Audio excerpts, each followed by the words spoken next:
This video is brought to you by Osmocote, the planter's plant food. If you're looking for a way to turn kitchen scraps into gold for your garden, I have a great method for you.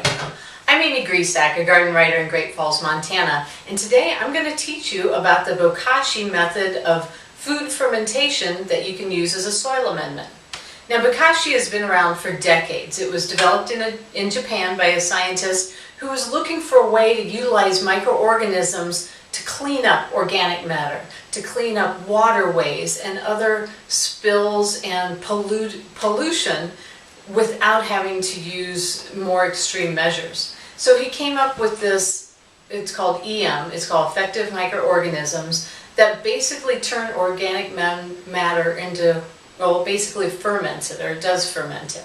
And it's worked fabulously well for many, many years, and probably over a decade ago it came to the United States, where it is taking off because it's such a good way for us who utilize our kitchen scraps and want to get them in the garden as soon as we can, instead of waiting for months and months as we would with a traditional composting method.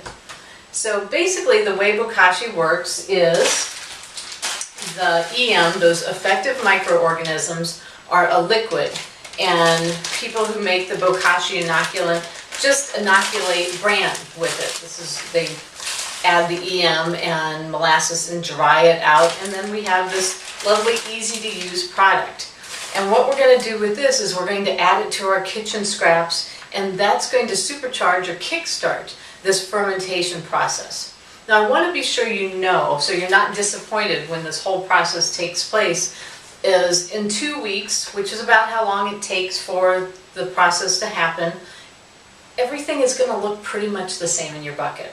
So if you have the apple peels like I just did for lunch, they're going to look like apple peels. There might be a little fuzzy and little squishy little apple peels, but it's still going to look that way. So don't think you did something wrong. The Bokashi method isn't breaking everything down within 2 weeks. It's starting this digestion with these microorganisms are starting to break things down. So what we're going to do after the 2 weeks is we will just take it, dig a hole in the garden about 8-10 inches deep, and bury it. And you'll be shocked because within a month after burying it, it is completely utilized within the soil. Adding it to that carbon base like that really kicks the whole process into gear. And that's the beauty of it. Instead of having a traditional pile where you have your nitrogen layers and your carbon, and you have to make sure the moisture is good and plenty of oxygen is there, and you need to turn it and watch the temperature, the heat and everything, this you don't. You pop this stuff in the bucket, make sure the lid is on it, add your Bokashi layer by layer, and it's going to be good to go. Super, super easy. So what do you need to do this method? Not a whole lot, thankfully. Now I have one bucket here that has a nifty spout on the bottom. Now the reason it has that is because this whole process produces a liquid, and people call it Bokashi tea.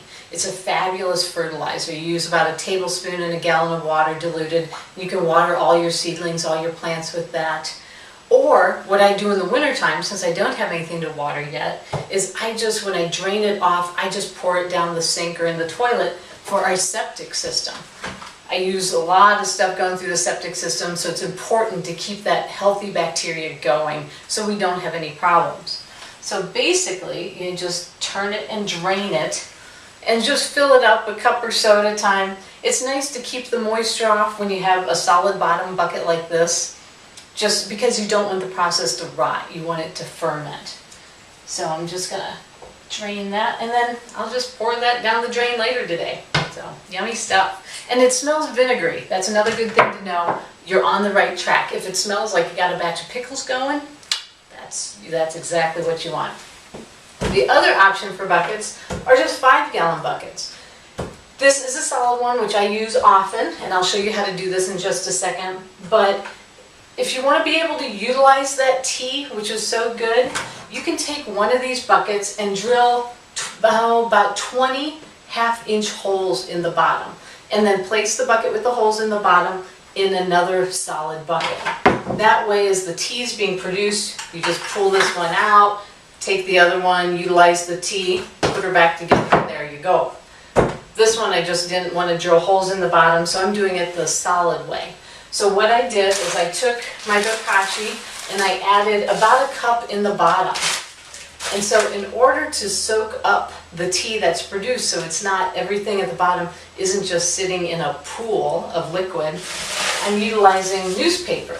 So we just crumbled up the newspaper to make a layer on the bottom about this thick. Now of course it's going to compress, but it's going to be thicker on the bottom, so there's something to absorb this moisture. Once that's in place, a lot of times I'll sprinkle on just a little bit more bokashi on the bottom, because this will be your bottom layer right before you put your vegetables in. And you want to be sure that you got enough bokashi in there to really get things going. So, and then we just add our vegetables. Basically what I do when I cook is I just have a bowl on the counter and I'm throwing everything in there. Including, I might add citrus peels. Now for those of you who've done traditional composting, or I've even done the trench composting, my experience has been with citrus is a lot of times it doesn't break down very well. But with this method, it does ferment, and so it will break down in the soil. So feel free to pop those in there too. You can also, I haven't, but I know a lot of other people who have, they ferment the dairy products and even meat and things like that. So if you're in an area where you don't have to worry about animals so much when you bury the product in the garden, you can sure throw the meat and the dairy in there too. So once I put my layer, can't get my most recent layers, then I just take another handful of the bokashi and just make sure that is covered in there. And then I just put a lid on it. So every night then and every day when I cook, I'll take the lid off, add my layer of vegetables, kitchen scraps, add another handful of bokashi, and keep going. As I'm getting towards the top, I'll press it down a bit just so I can get as much in there, because this is an anaerobic process. So you're going to want to keep your lid on fairly snug, and you're going to want to be able to pack your bucket pretty tight too, because it'll go down about 40% as it's fermenting. It's really, when you take that lid off and you got you fill it up, you think you have a lot, and then after that 2 weeks has passed, it's really squished down on you. And so I will let this sit for 2 weeks after it's completely full. And like I said, then I'll just take it in the garden and bury it and let her go. So the nice thing about bokashi too, because it breaks down so quickly, you can use it around growing plants. If I'm putting it in now, which is in the winter, we're in January, by spring things are going to be long gone. If I'm going to do it throughout the gardening year, say I'm going to put it in a bed that I want to plant in within a month or so. If I put it in the bed, I want to give it at least 2 weeks before I plant everything on top of it, just because there's such a vigorous process going on underneath. So keep that in mind, but it's really not a hot burning thing like so many other composting processes are. So I'll just give you a quick peek in this one too. It is already compressing down, and I actually have a little white mold growing on it, which isn't a big deal. If you get green or a black mold, you want to add some more bokashi and get that lid on and then let it go. It's really not going to hurt anything. It's just an indication that not the beneficial growth is happening. But a white mold is perfectly acceptable. Like I said, a vinegary pickling smell is that's what you want to smell. You don't want to smell rotting vegetables, putrid smell. That's, something has gone awry there. But it's a really, really easy method. You can use the buckets. I've heard of people even using small Tupperware containers too. If you only have a little bit, you can go that way. So it's just very versatile, great for people in apartments, and just for anybody who doesn't want to deal with a compost pile.